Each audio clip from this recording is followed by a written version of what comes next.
Bon vendredi, les Master Collectors. Donc, pour cet épisode de ce vendredi, on y va du côté des comic books VV. On a comme deux comic books Annonced. On fait un survol de ça. On s'en va faire un petit survol du Omi. Et on va parler du Spider-Man Miles Morales Hoodie Season. On se drop sur le collectible. L'idée de base est un peu plate, mais je me sers de vous autres aujourd'hui parce que je pratique une chose que je veux envoyer comme contenu pour la communauté anglophone de Vivi. So that's it. That's all. Comme d'hab, par exemple, j'étais avec TQ. Good morning.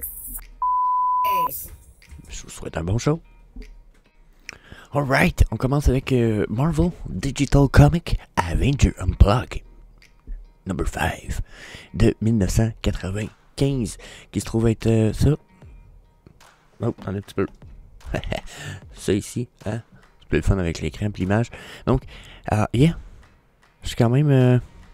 Je sais même pas c'est qui les super-héros là-dessus. Genre, il est écrit One Captain Marvel Must Girl. C'est une girl, ça? Ou c'est la fille qui est à côté? I don't know. Ou, la fille est à terre ici dans l'image principale. Oh my god, j'avais pas compris. Moi, je regardais le gars, puis avec les cheveux blonds, puis je me disais, c'est pas une fille, ça? Quoique de nos jours, je ne veux pas juger personne. Si jamais c'est votre genre, je n'ai aucun avis sur le sujet. Au contraire, je suis juste un esti d'inculte. Ceci étant dit. First appearance of Marika Rambeau as Photon. Marvel Avenged number 5. Ok. D'après moi, c'est la fille ici, en tant que Photon. Je connais pas Photon. C'est assez surprenant. Je sais même pas si le comic book va valoir de quoi. Mais j'avoue que les couleurs du comic book sont carrément nice. J'aime le fait que le gars, il a comme... Je suis pas un amateur de la couleur rose principalement, mais on dirait que ça fait spécial un peu que son fucking fist, il soit comme fucking pink. Yeah! Genre, je t'écris une volée à coups de rose, ça gueule. Genre, ça me fait un peu... ouais, je sais pas pourquoi je trouve ça un peu cocasse.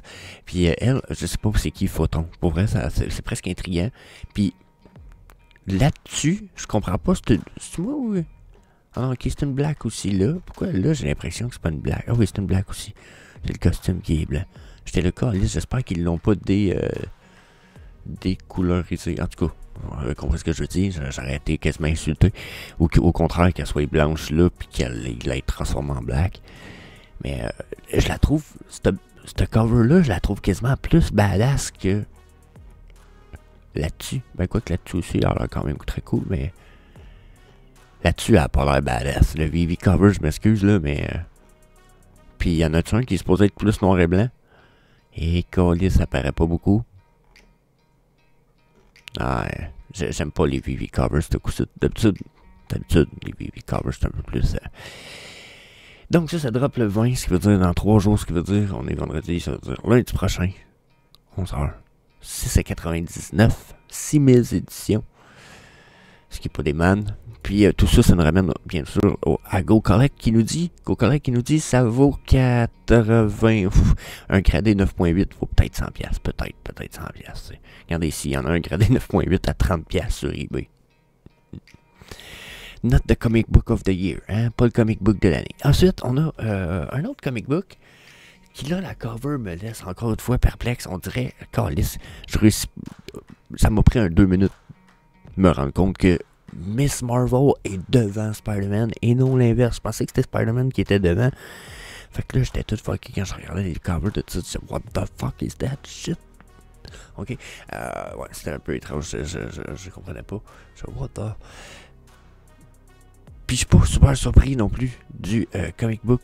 Je veux dire, ok. On dirait que c'est pas impressionnant du côté gradé non plus. Regardez. Avenging Spider-Man numéro 9. 85$ gradé, un 9.8 ici, là. J'ai ça pour 200$. Signé en plus, c'est la marnaque. Signé par Carol Denver. Tu sais, je veux dire, Chris. Je vais aller acheter ça pour se régler, là. Tu sais. Mais c'est ça, le cover il est un peu weird. Un peu weird. C'est peut-être pas le seul à le trouver en plus. So yeah, on dirait que je suis pas thrill comic book, sont pas super ouf. Je vous dirais pas d'acheter. Mais oh my goodness. Colin, hein, excusez-le, il se met à bailler. Tellement pas intéressant le comic book que j'en baille ce matin à 4h et quelques. Donc, il n'y a pas super interesting, comme je vous disais, regardez, un gradé vaut quand même ce prix-là. Donc, on a fait le tour. On va switch, on s'en va faire un petit tour sur le Omi, parce que je pense que ça peut être intéressant de survoler un peu la crypto tranquillement. Pas vite, on sait que on a eu une belle grosse drop dernièrement. Question Omi. Là, on est sur une charte du daily, donc faites pas trop saut si vous voyez beaucoup de réactions, bien entendu. Regardez, ça, c'est les drops des derniers jours. Là, est-ce que la drop est terminée? On est tombé sur un bottom. C'est sûr qu'on est tombé sur des résistances. Là, on va sûrement perdre un peu de momentum, je vais dire. Mais regardez le volume d'hier, là. Je serais pas surpris qu'on aille visiter les bas plus bas. OK? Puis quand je dis les bas plus bas, on a des résistances. OK? Je vais effacer les EMA juste pour donner un peu de perspective. On a de la résistance. J'ai mis une coupe de lignes vertes ici, vous voyez. Ça se trouve avec des points qui semblent importants. OK?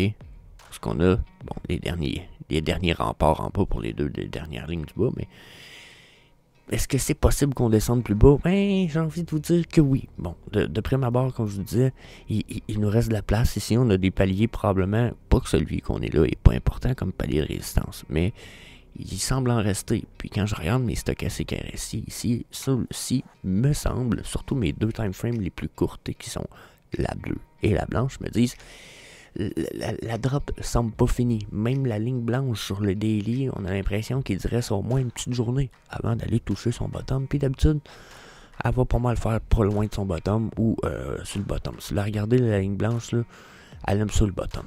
Ok, les tops aussi, mais les bottoms, quand elle touche, ça fait souvent un beau petit rebond sur la dernière ligne du bas. Tandis que dans le haut, ça arrive plus souvent qu'on va avoir comme le dernier up ici en stochastique RSI, où elle touche pas exactement le haut. Okay. Donc là, descendre comme ça, stochastique RSI en blanc, mon bleu me dit aussi que la descente est comme pas finie. Tant que la blanche n'a pas touché en bas puis qu'elle n'a pas rebondi pour faire remonter la bleue, on est sur une descente. Puis en ce moment, j'ai envie de dire que la descente, vu l'empattement de mes stochastiques court terme, bleu et blanc, je me dis, la descente, elle n'a pas fini son momentum. Donc, attendez-vous à peut-être justement une autre bonne rise de volume, une bonne drop dans la charte du Omi. Là, on est à 0.006. Moi, je m'attends du 0.005. Je suis prêt, tout à fait. Puis je vous dirais même que je serais pas surpris qu'on ait défoncé éventuellement ces bottoms-là. Là, je sais pas si vous vous rappelez, je l'ai dit ici. Il faut que je fasse CTRL-Z. C'est ici. Regardez là, la ligne blanche qui est ici. Là. Ça, c'est le bottom ultime. Quand je dis le bottom ultime, c'est que on peut pas retourner si loin dans le passé parce que cette charte-là ne le permet pas, mais on a... faites-moi confiance, on a la preuve, là. Le Omi a déjà touché un bottom à 0.0042. OK, où est-ce qu'elle est la ligne blanche? Est-ce que c'est possible qu'on aille la toucher? Moi, je pense que c'est possible, OK?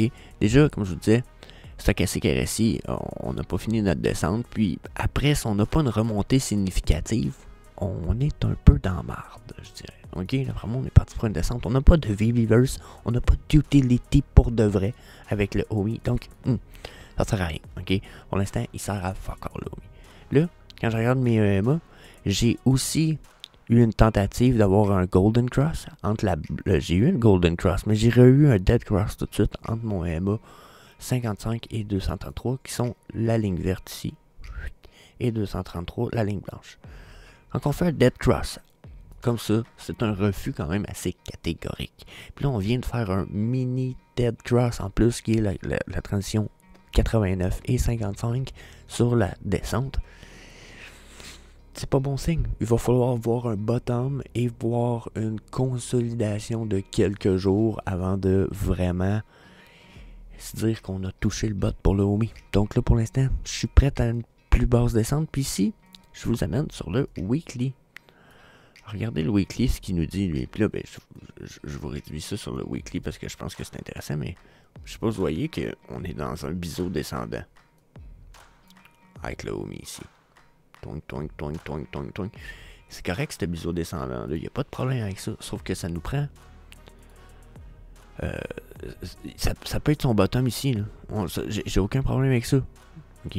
Mais si ça, c'est son bottom, il va falloir qu'on aille tester au minimum 0,01 puis qu'on consolide par-dessus, selon moi, cette tendance-là pour qu'on ait un vrai retour positif pour le OMI. Puis je serais même pas surpris de voir le OMI descendre, remonter, percer, consolider, retomber, je sais pas si vous comprenez. Puis là, je vais bas, par exemple. Je vais bas ici, là.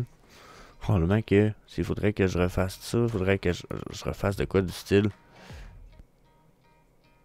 Je sais pas si vous comprenez. Fait que je serais vraiment pas surpris de le voir niaiser là-dedans jusqu'à 2025. Donc, faites-vous à peu près à cette array-là. Je serais pas surpris. Pas surpris. Est-ce que ça... Pour moi, c'est une bonne nouvelle? Oui. Oui, tant qu'on n'a pas de la utility avec le Yumi. De la Utility. Je sais pas si on peut dire ça. Mais tant qu'on n'a pas ça, that's it, c'est caduc. Il n'y a aucun potentiel, selon moi, à ce que ça aille, que ça retourne uptrend. Puis, good, ça permet juste d'accumuler. Hey, au prix qu'il y a en ce moment, là, vous mettez 1 million coûte même pas 1000$, si je me trompe pas. Chris, genre, tabarnak. Si vous saviez puis comment ça aurait pu coûter de 100$, je vous donne ça de même, ça aurait coûté au moins 2, 3, 4000$, je pense, pour avoir 1 million dans le temps de OMI. Là, je pense qu'on est à 750$ canadiens. C'est peut-être même moins en euros en plus. Fait que ridicule. Je continue à acheter sur la descente, puis je vous avoue que j'ai vendu un petit peu sur la dernière montée ici, là, quand on a monté à 0,11. Moi je l'ai vu aller, je disais ça va repartir en bas, ça. Comme ça. Fait que j'ai vendu. Mais je peux pas vous mentir, au contraire, je vais vous le dire. J'ai vendu un petit peu, puis je me suis dit, je pense pas que ce soit malhonnête. Je pense que justement, je profite des vagues du marché. Surtout que l'argent que j'ai vendu, je la garde pour en racheter du OMI. C'est comme pas perdu. Ben. Donc, c'est mon petit feeling pour vous ce matin, le OMI. Ça va continuer de descendre. Je vous donne pas une prédiction, mais pour moi, on n'a pas fini la descente. Attendez-vous à toucher les plus bas. On pourra retourner au dernier bas qu'on a fait, ce qui veut dire 0,55. Attendez-vous à ce qu'on y aille très bientôt. Je pense que c'est possible. Je pense même que... Je l'ai déjà dit il y a longtemps, je pense que c'est encore possible. Le 0,42 est possible. Si on n'a pas de utility, j'ai envie de dire que c'est quasiment provoqué par la team, mais j'ai pas de preuve de ça, c'est de la spéculation. Et je pense qu'en fait, c'est de la spéculation un peu négative parce que ça voudrait dire qu'ils essaient de contrôler le market de façon par en dessous. Puis ça, c'est pas correct. C'est pas légal. So, je pense pas que ce soit le cas, mais je peux vous dire que je vais en profiter. Yes, that's it pour le OMI. Donc là, on y va plus rapidement un petit peu. On y va avec Spider-Man Miles Morales Hoodie Season. Très bon collectible. Est-ce que c'est un bon prix d'achat en ce moment? 323$ US. Oui, la question est oui. La réponse est oui. Il y en a 1750, ce qui est vraiment pas cool. Moi, vous le savez, en dessous de 5000, je trouve que c'est nice. En dessous de 1000, je trouve que c'est vraiment nice. En dessous de 10 000, je trouve ça acceptable. Donc, 10 000, genre, je trouve ça acceptable. Donc, 1750, très, très bonne value. On est comme en deux catégories que j'aime bien. 323, un Spider-Man. Je veux dire, c'est un Miles Morales. Je veux dire, il est fucking badass. Ok, il est fucking cool. Faut l'avouer, il est fucking cool. Le hoodie, c'est le plus hot. Je sais qu'il est statique, aucune animation. Mais je pense qu'il y a un des plus beaux collectibles. Son all-time low était quand même genre à 195, si je me trompe pas. Donc à 323 bear market, encore acceptable. Là, il maintient quand même un bon prix. Au point où je pense que c'est le temps de l'évaluer un petit peu. Question, prix éventuel, prix potentiel, prix futur. Là, c'est un peu ce que je veux commencer par dire. C'est que là, il a monté à 694 dans son plus haut. Là, il est pas loin de son plus bas. Ok, ça, on est sur une charte du weekly. Est-ce que je pense qu'il y a un potentiel qui va avec le biseau inverse, bien sûr. Mais j'ai quand même l'impression que ça ici, on a un bon potentiel. Là. Ok, donc ça nous permettrait de voir le potentiel de prix. Si les prix montent de façon régulière. OK, parce que ça monte jamais de façon régulière. Mais si je me fie au top que j'ai ici sur ma trendline-là, j'ai des potentiels de jusqu'à 1600$. Puis ça, je vous dirais, en 2025. Hein, 1400, 1600, on parle 2 fois 4 dans votre profit pour un Miles Morales. Je reviens au galop avec mon approche. Achetez-en 3. Ça vous revient à peu près 1000$. Je sais, vous allez me dire, Calvaire, on n'a pas toutes 1000$ à mettre, Jess. Non, je sais. C'est pas ce que je dis. Mais si vous avez 1000$ à mettre, vous vous dites, ouais, j'achèterais peut-être Spider-Man. Qu'est-ce que je fais? J'achète-tu un d'une sorte? Moi, je pense qu'une très bonne opportunité, ça serait d'acheter 3 Miles Morales pour environ 1000$.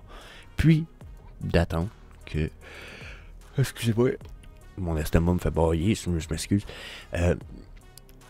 Donc, t'en achètes 3, puis quand il remonte à 1000$, t'en revends un. T'as récupéré ton investissement de base, puis les 2 autres sont juste profit. Ça t'en permet d'en garder 1 ou 2 pour ta collection. Puis, si t'en gardes un, tu vends l'autre, tu fais du profit. Donc, pour moi, je sais que c'est du long play. Il y en a qui vont dire, Chris, tu me parles de 2025. Ben oui. Pourquoi? Parce que pour moi, c'est là que va commencer à être le cash zone. Puis, entre vous et moi, si on a une bull run puis que Vivi en profite, nos prix à 1400, ça va juste être les prix de base. Si on a même. Ça, c'est si on n'a pas de bull run, ça va être le prix de nos collectibles rendu là. Ça a l'air bizarre ce que je dis là, mais pour moi, si on n'a pas de bull run, nos prix vont quand même monter de façon régulière. Selon un mouvement de prix régulier, ils vont juste continuer à monter tranquillement, pas vite. Mais je pense pas que la Vivi Community soit en train de mourir. Au contraire, je pense juste qu'on a besoin de plus de catalystes installés, comme Viviverse et etc. Donc, si on n'a pas de bull run, je pense que c'est possible qu'il faut récupérer votre argent. À 1000$, là, vous le récupérez au moins janvier-mars l'année prochaine, selon la charte. Rapide, là. Ça c'est une estimation rapide. On peut pas scier juste sur un biseau de main, c'est sûr. Okay? Sur la uptrend, il va falloir avoir d'autres choses, sauf que si on a tout ce qui est supposé arriver, puis qu'on a une bull run, puis qu'on a une hype à cause du bull run, puis etc., les hands sont bonnes, les hands sont bonnes. Donc, yeah, ça fait le tour du Miles Morales et du vidéo de ce matin. J'espère que ça n'aura pas été trop long. Il a fallu que je rajoute quand même du temps. Testing. So, yeah, that's it. Peace. Hey, see you later, alligator.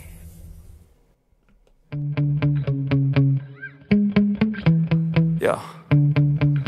Sometimes I get so mad, there's no controlling me. My thoughts get so bad, I'm like, I might grab a bat, I don't know. My wrath, my blood boils over like, oh God, here goes. I lost all feeling from my head to my toes. You said some shit that I can't let go, so just stay tuned.